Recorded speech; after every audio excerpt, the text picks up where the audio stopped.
ಬಂಧುಗಳೇ, ಮನುಷ್ಯನ ಅಸ್ತಿತ್ವ ಕೇವಲ ಉಸಿರಲ್ಲ, ಸಮಾಜಕ್ಕೆ ಮಾಡುವ ಬದಲಾವಣೆ.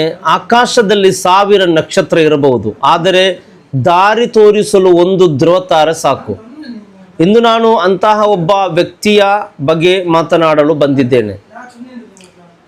ಅವರು ಕೇವಲ ಬೆಳ್ಳಿಯ ತೆರೆಯ ನಾಯಕನಲ್ಲ, ಲಕ್ಷಾಂತರ ಜನರ ಆಶಯ ನಾಯಕ. ಅವರು ತಮಿಳುನಾಡಿನ ದಳಪತಿ ವಿಜಯ್.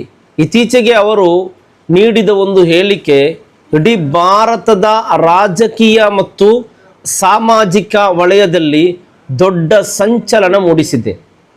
ಧರ್ಮದ ಗಡಿಮೀರಿ ಒಬ್ಬ ಮನುಷ್ಯನ ಈ ಶಪಥವನ್ನು ನಾನು ಯಾಕೆ ಮೆಚ್ಚಿಕೊಂಡೆ?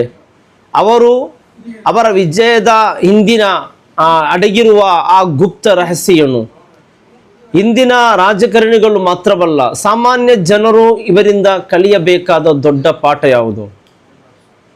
ಅವರು ಹೇಳುತ್ತಾರೆ, ನಾನು ಅಧಿಕಾರಕ್ಕೆ ಬಂದ ಮೇಲೆ ತಮಿಳುನಾಡಿನಲ್ಲಿ ಒಬ್ಬ ಹೆಣ್ಣು ಮಗಳ ಮೇಲೆ ದೌರ್ಜನ್ಯ ನಡೆದರೆ ದುಬೈಗಿಂತಲೂ ಕಠಿಣ ಶಿಕ್ಷೆ ಜಾರಿಯಾಗುತ್ತೆ. ಇದು ಕೇವಲ ಮಾತಲ್ಲ, ಇದು ಒಂದು ತಪಸ್ಸು. ಆದರೆ ನೆನಪಿಡಿ, ವಿಜಯ್ ಅವರ ಶಕ್ತಿ ಅವರ ಸಂಘಟನೆಯಲ್ಲಿ ಇಲ್ಲ, ಅವರ ಭಾಷಣದಲ್ಲಿ ಇಲ್ಲ, ಬದಲಿಗೆ ಬೇರೆ ಒಂದು ದೊಡ್ಡ ಗುಣದಲ್ಲಿ ಇದೆ. ಆ ಗುಣ ಯಾವುದು? ವಿಡಿಯೋದಲ್ಲಿ ಕೊನೆಯಲ್ಲಿ ನಾನು ಹೇಳುವ ಆ ಸತ್ಯ ನಿಮ್ಮ ಕಣ್ಣು ತೇವಗೊಳಿಸಬಹುದು, ನಿಮ್ಮ ಬದುಕಿನ ಯೋಚನೆ ಬದಲಿಸಬಹುದು. ಬಂಧುಗಳೇ, ಕೇವಲ ಮತ ಹಾಕಿದರೆ ದೇಶ ಬದಲಾಗಲ್ಲ, ಮತ ಹಾಕುವ ಮನಸ್ಸು ಬದಲಾಗಬೇಕು. ಈ ಚುನಾವಣೆಯಲ್ಲಿ ವಿಜಯ್ ಅವರಿಗೆ ನಾವು ಕಲಿಯಬೇಕಾದ ಜೀವನ ಪಾಠ ಏನು? ಜನರ ಹೃದಯವನ್ನು ಅವರು ಹೇಗೆ ಗೆದ್ದರು?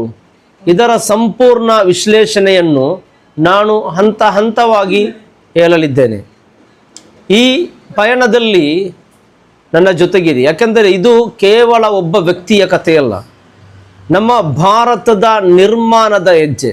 ಬಂಧುಗಳೇ, ಸಮುದ್ರದ ಅಲೆ ಆಗುವುದು ಸುಲಭ, ಆದರೆ ಅಲೆ ಹುಟ್ಟಿಸುವ ಸಮುದ್ರವಾಗುವುದು ಕಷ್ಟ. ಇಂದು ಇಡೀ ಭಾರತ ವಿಜಯ್ ಅವರತ್ತ ನೋಡುತ್ತಿದೆ ಎಂದರೆ ಅದಕ್ಕೆ ಕಾರಣ ಅವರ ಸ್ಟಾರ್ಗಿರಿ ಅಲ್ಲ, ಅವರ ಸಂಯಮನ, ಸಮಾಜದ ಬಗ್ಗೆ ಇರುವ ಕಾಳಜಿ ಮತ್ತು ಮಾನವೀಯತೆ. ಇಸ್ಲಾಂ ಕೂಡ ಇದೇ ಪಾಠ ಹೇಳುತ್ತದೆ.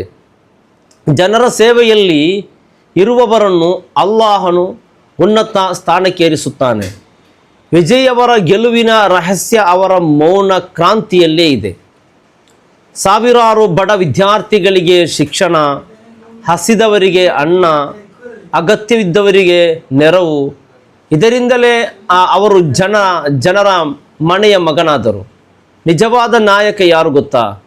ಜನರ ನಂಬಿಕೆಗೆ ಅರ್ಹನಾಗಿರುವವನು, ಅಲ್ ಅಮೀನ್ ಆಗಿರುವವನು. ಜನರ ಕಣ್ಣೀರು ಒರೆಸುವ ಕೈಗಳಿಗೆ ಅಧಿಕಾರ ಸಿಕ್ಕರೆ ಅದು ಕೇವಲ ಆಡಳಿತವಲ್ಲ, ದೇವರ ಅನುಗ್ರಹ. ವಿಜಯ್ ನಮಗೆ ಕಲಿಸಿದ ಮೊದಲ ಪಾಠ, ಗೆಲ್ಲುವ ಮುಂಚೆ ಜನರ ಹೃದಯ ಗೆಲ್ಲಬೇಕು. ಹಣದಿಂದ ಅಧಿಕಾರ ಸಿಗಬಹುದು, ಬಲದಿಂದ ಕುರ್ಚಿ ಸಿಗಬಹುದು, ಆದರೆ ಪ್ರೀತಿಯಿಂದ ಮಾತ್ರ ಜನರ ಆತ್ಮ ಗೆಲ್ಲಬಹುದು. ಪ್ರಾಮಾಣಿಕತೆ ಕತ್ತಲೆಯ ದೀಪದಂತೆ, ಸಣ್ಣದಾದರೂ ಇಡೀ ಕತ್ತಲೆಯ ಹೋಗಲಾಡಿಸುವ ಶಕ್ತಿ ಆ ದೀಪಕ್ಕಿದೆ. ಆದರೆ ಬಂಧುಗಳೇ, ಈ ಹಾದಿಯಲ್ಲಿ ವಿಜಯ್ ಸಾಕಷ್ಟು ನೋವು ಅನುಭವಿಸಿದರು. ಟೀಕೆಗಳು ಬಂದವು, ಅಪಮಾನಗಳು ಬಂದವು, ಆರೋಪಗಳು ಬಂದವು. ಆದರೂ ಅವರು ಮೌನವಾಗಿದ್ದರು. ಎದುರಾಳಿಗಳು ಕೂಗಿದಾಗ ಇವರು ಸೇವೆಯಲ್ಲಿ ತೊಡಗಿದರು.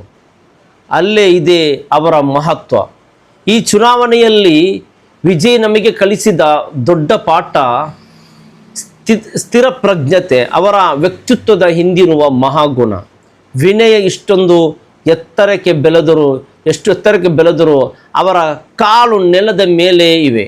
ಎಲ್ಲ ಧರ್ಮದ ಜನರನ್ನು ಸಮಾನವಾಗಿ ನೋಡುವ ಅವರ ವಿಶಾಲ ಮನಸ್ಸು ಇಂದಿನ ರಾಜಕಾರಣಕ್ಕೆ ದೊಡ್ಡ ಪಾಠ.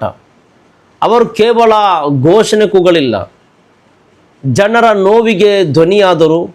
ಸಮಾಜದಲ್ಲಿ ಹೆಣ್ಣು ಮಕ್ಕಳ ಸುರಕ್ಷಿತ ಬಗ್ಗೆ ಮಾತನಾಡಿದರು ಮಾತನಾಡುವಾಗ ಅವರ ಕಣ್ಣಲ್ಲಿ ಕಾಣುವುದು ಒಬ್ಬ ಅಣ್ಣನ ಕಳಕಳಿ. ಆದರೆ ವೀಕ್ಷಕರೇ, ಇಷ್ಟೆಲ್ಲ ಸಮಾಜ ಸೇವೆ ಮತ್ತು ಗೆಲುವಿನ ನಡುವೆಯೂ ವಿಜಯ್ ಅವರ ಜೀವನದ ಅತ್ಯಂತ ದೊಡ್ಡ ರಹಸ್ಯ ಮತ್ತು ಬದುಕಿನ ಅಂತಿಮ ಸತ್ಯ ಇನ್ನೂ ಬಾಕಿ ಇದೆ. ಆ ಸತ್ಯವೇ ಇಡೀ ಭಾರತದಲ್ಲಿ ಸಂಚಲನ ಮೂಡಿಸಿದೆ. ಅದು ಯಾವುದು ಗೊತ್ತಾ? ಆ ಒಂದು ಘಟನೆ ಅವರನ್ನು ಕೇವಲ ನಟನಿಂದ ನಾಯಕನನ್ನಾಗಿ ಹೇಗೆ ಬದಲಿಸಿತ್ತು, ನಾನು ಅದನ್ನು ಈಗ ಹೇಳಿದ್ದೇನೆ. ಇಷ್ಟೊತ್ತು ನಾನು ವಿಜಯ್ ಅವರ ವ್ಯಕ್ತಿತ್ವದ ಬಗ್ಗೆ ಹೇಳಿದೆ, ಆದರೆ ಅವರ ಬದುಕನ್ನೇ ಬದಲಿಸಿದ ಆ ಅಂತಿಮ ಸತ್ಯ ಏನು ಗೊತ್ತಾ? ಅದು ಅವರ ತ್ಯಾಗದ ಮನೋಭಾವ. 100 ಕೋಟಿ ಸಂಭಾವನೆ ಪಡೆಯುವ ಒಬ್ಬ ನಟ ತನ್ನ ವೈಭೋಗದ ಬದುಕನ್ನು ಬಿಟ್ಟು ಜನರ ಕಣ್ಣೀರು ಒರೆಸಲು ರಾಜಕೀಯ ಈ ಮುಳ್ಳಿನ ಹಾದಿಗೆ ಬಂದಿರುವುದು ಕೇವಲ ಅಧಿಕಾರಕ್ಕಾಗಿ ಅಲ್ಲ.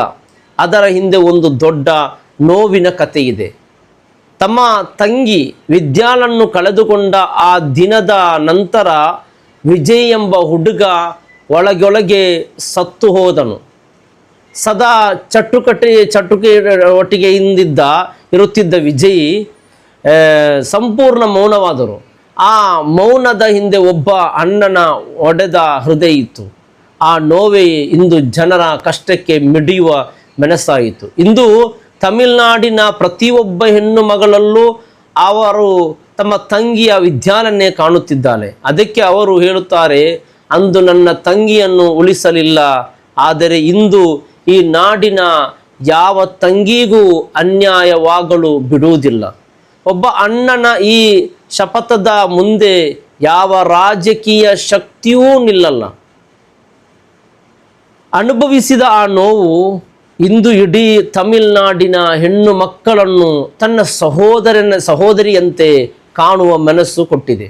ವೇದಿಕೆಯ ಮೇಲೆ ಅವರು ನೀಡಿದ ಆ ಮಾತು, ರಾತ್ರಿ 2 ಗಂಟೆಗೆ ಒಬ್ಬ ಹೆಣ್ಣು ಮಗಳು ಭಯವಿಲ್ಲದೆ ನಡೆಯುವ ಸಮಾಜ ನಿರ್ಮಿಸುತ್ತೇನೆ ಎನ್ನುವುದು ಕೇವಲ ರಾಜಕೀಯ ಭಾಷಣವಲ್ಲ, ಅದು ತಮ್ಮ ತಂಗಿಗೆ ಒಬ್ಬ ಅಣ್ಣ ನೀಡಿದ ಗೌರವ. ಇಡೀ ಕರ್ನಾಟಕಕ್ಕೆ ಮತ್ತು ಭಾರತಕ್ಕೆ ಅವರು ನೀಡುವ ಸಂದೇಶ ಒಂದೇ: ನಾಯಕ ಎಂದರೆ ವೇದಿಕೆಯಲ್ಲಿ ಕೂಗುವವನು ಅಲ್ಲ, ಜನರ ನೋವನ್ನು ತನ್ನ ನೋವೆಂದು ಭಾವಿಸುವ. ಇಸ್ಲಾಂ ಕೂಡ ಇದೇ ಹೇಳುತ್ತದೆ, ಜನರಿಗೆ ಉಪಕಾರ ಮಾಡುವವರೇ ಶ್ರೇಷ್ಠ ಮನುಷ್ಯರು. ವಿಜಯ್ ಅವರಿಂದ ನಾವು ಕಲಿಯಬೇಕಾದ ದೊಡ್ಡ ಪಾಠ ನಮ್ಮಲ್ಲಿರುವುದು ಎಲ್ಲವೂ ಸಮಾಜದ ಆಸ್ತಿ ಎಂಬ ಅರಿವು.